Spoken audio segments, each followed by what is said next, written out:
দেখেন, আমরা গণতন্ত্র বজায় রেখে আমরা জানি প্রতিটি পশ্চিমবঙ্গের হাই মাদ্রাসাগুলোয় ম্যানেজিং কমিটি নির্বাচিত করার জন্য সেখানে ইলেকশন হয়। সেই ইলেকশনে আমরা পার্টিসিপেট করতে যাচ্ছিলাম। আজকে তার নমিনেশনের দিন ছিল। আমরা আমাদের যোগ্য ক্যান্ডিডেট প্রার্থী নিয়ে আমরা নমিনেশন করতে যাচ্ছিলাম। সেই মর্মে আমরা দেখলাম যে শাসক দলের পক্ষ থেকে ঠিক 2023 সালে যেরকম বহিরাগত পঞ্চায়েতে নিয়ে এসছিল, এই সামান্য একটা স্কুল ভোটে তারা বহিরাগতদের নিয়ে জড়ো করে রেখেছিল। সেই মর্মে আমরা প্রশাসনকে জানানোর জন্য ভাঙড় থানায় আমরা দ্বারস্থ হয়েছিলাম। সেখানে তাদেরকে বলি, তারা আমাদেরকে একমতো শাসক দলের গুন্ডাদের সামনে ঠেলে দেওয়ার মতন একটা পরিস্থিতি করেছে। আমরা যখন তাদের কাছে আমাদের ক্যান্ডিডেটগুলো নিয়ে গেছিলাম, তারা বলছিলেন যে আপনারা বার হয়ে যান। ঠিক শাসক দল যেখানে গেটের বাইরে আছে সেখানে আমাদেরকে ঠেলে দিল এবং আমাদের নির্মমভাবে কিছু আমাদের ক্যান্ডিডেটের উপরে মারধর করেছে, রক্তাক্ত করেছে। সাথে সাথে সেখানেও ক্ষান্ত থাকেননি। এলাকার মানুষ যখন আস্তে আস্তে তারা গণতন্ত্র বজায় রাখার পক্ষে তারা আসছিল, তারা বোমাবাজি করতেও ছাড়েনি। এই যে স্বৈরাচারিত বা অত্যাচারিতভাবে নিপীড়িত করে রাখার চেষ্টা করছে, এটা যিনি ভাঙড়ের অবজারভার হয়ে আছেন শওকত মোল্লা নিজে ওখানে উপস্থিত ছিলেন। আহসান থেকে শুরু করে বাহারুল দা থেকে শুরু করে একাধিক নেতৃত্ববৃন্দের ইন্ধনে এই সমস্ত ঘটনা ঘটেছে। আমরা এটাকে ভালোভাবে নিচ্ছি না। দেখেন, এইটাই তো আমরা হতাশ হয়ে পড়ছি। খাকি বর্দি সরিয়ে দিয়ে সাদা বর্দি নিয়ে আসা হয়েছে। যে কলকাতা পুলিশ তাদের ফোর্স অনেক, এটা আমরা জানি। তারা যদি সক্রিয় ভূমিকা দেখাতো এই ঘটনা হয়তো ঘটতো না।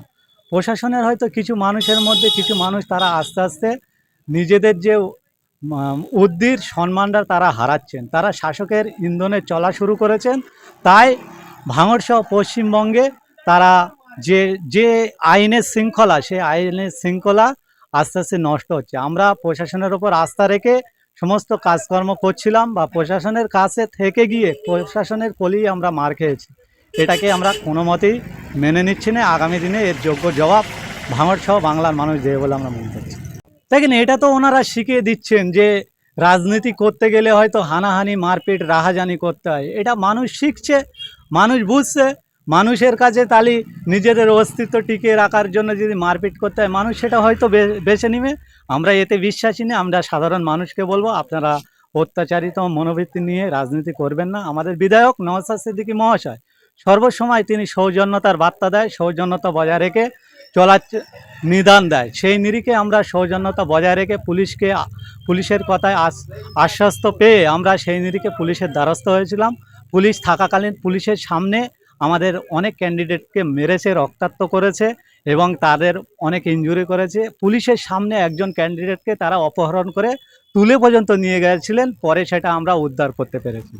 যত ওখানে ক্যান্ডিডেট ছিল, পুরুষ মানুষের মধ্যে 4-5 জন খুবই গুরুতর অবস্থায় মহিলাদের উপরে অত্যাচার করার চেষ্টা করেছিল।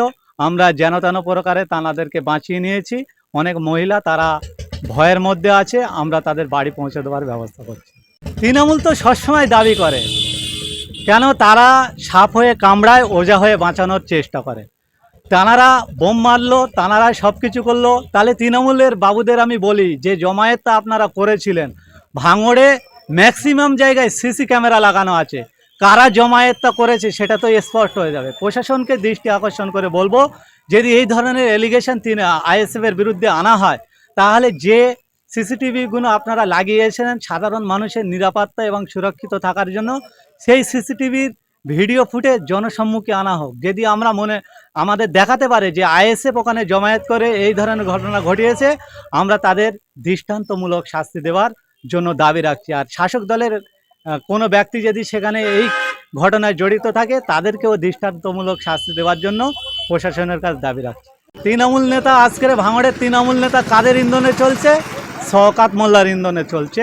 ভারতবর্ষের তদন্তকারী সংস্থা জানাকে নটোরিয়াস ক্রিমিনাল বলে আখ্যায়িত করেছেন। তিনি আজকের এখানে নেতৃত্ব দিচ্ছে। আর তানাদের কথায় এই ভাঙড় তৃণমূল কংগ্রেসের প্রতিটি নেতা নেতৃত্ব চলছে। তারা যদি মনে করে আইএসএফ জঙ্গি, আইএসএফকে তো সেখানে কেবলমাত্র ক্যান্ডিডেট নিয়ে গেছিল, তাহলে জঙ্গিপানা ভাবমূর্তির জন্য জমায়েত কারা করেছিল সেটা ভাঙড়ের মানুষকে দেখাতে বলুন না সিসিটিভির মাধ্যমে। তাহলে বোঝা যাবে কে জঙ্গি আর কে ভালো কে মন্দ, সেটা তো স্পষ্ট হয়ে যাবে। আমি সাপ হয়ে কামড়াবো আর ওঝা হয়ে বাঁচানোর চেষ্টা করব। এই দিশাচিরাতে আস্তে আস্তে বাংলায় নির্মূল করতে হবে, বাংলার মানুষকে জাগার জন্য আমি অনুরোধ করব। দেখেন, এটাই তো হচ্ছে আজকের গণতন্ত্র হরণ হচ্ছে। গণতন্ত্র হরণ হওয়ার কারণে তৃণমূল কংগ্রেস তারা হতাশ হয়ে পড়ছে। তারা 64টা প্রকল্প, একটা সরকার 64টা প্রকল্প দিয়ে মানুষের দরবারে যদি যায় না, মানুষ এমনিতেই ভোট দিয়ে দেবে। কিন্তু সাধারণ মানুষ আজকের তেমনভাবে উপকৃত হয় না। কিছু পার্সেন্ট মানুষ উপকৃত হচ্ছে, স্বার্থসিদ্ধি বাড়াচ্ছে।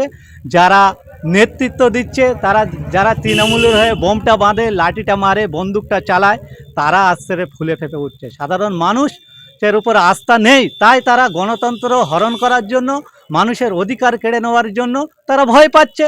তারা সামান্য একটা নির্বাচন, সেই নির্বাচনে 6টা ক্যান্ডিডেট থাকবে, সেখানে তো সাধারণ সবাই ভোট দেবে না। যারা অভিভাবক তারা ভোট দেবে। তারা যদি ভালো কাজ করে নিশ্চয়ই অভিভাবকরা তাদের ভোট দিত, তাদেরকে জিতিয়ে দিত। তারা ভয় পেয়েছে যে আমরা যে কার্যকলাপ করেছি, মানুষের অত্যাচার করেছি, যেভাবে কাটমানির পরিমাণ খেয়ে নিজেদের স্বার্থসিদ্ধি বাড়িয়েছি, আমাদের মানুষ ভোট দেবে না। তাই তো তারা নমিনেশন বিরোধী পক্ষে দিতে ভয় পেয়েছে। আমরা বলি গণতন্ত্র বজায় রাখার জন্য এরকম ধরনের বাধা, এরকম ধরনের অশান্তি বাংলায় হবে। তারপরেও বাংলার শুভবুদ্ধি সম্পূর্ণ মানুষ যারা বাংলাকে ভালোবাসেন, বাংলার সম্প্রীতি ভ্রাতৃত্ব ঐক্যকে যারা ভালোবাসেন, তাদেরকে বলবো আপনাদের ইচ্ছা শক্তি জাগিয়ে সমস্ত বাধা বিপত্তিকে উত্তীর্ণ করে বাংলাকে সুরক্ষিত রাখার দায়িত্ব নেওয়ার জন্য আমি অনুরোধ করব।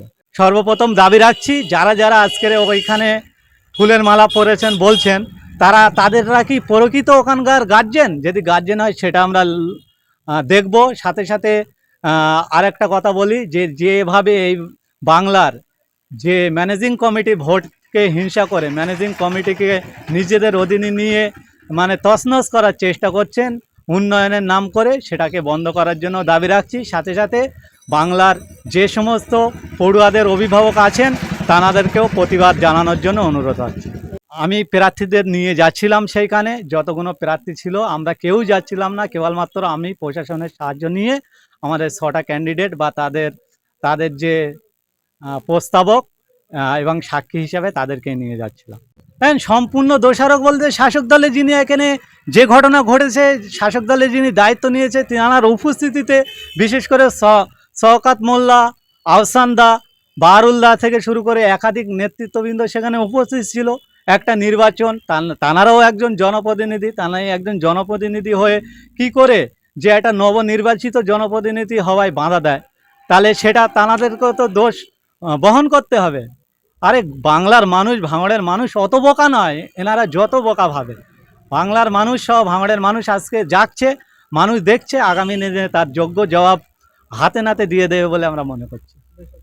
আমার নাম মোহাম্মদ আলমগীর হোসেন, ইন্ডিয়ান সেকুলার ফ্রন্টের একজন কর্মী।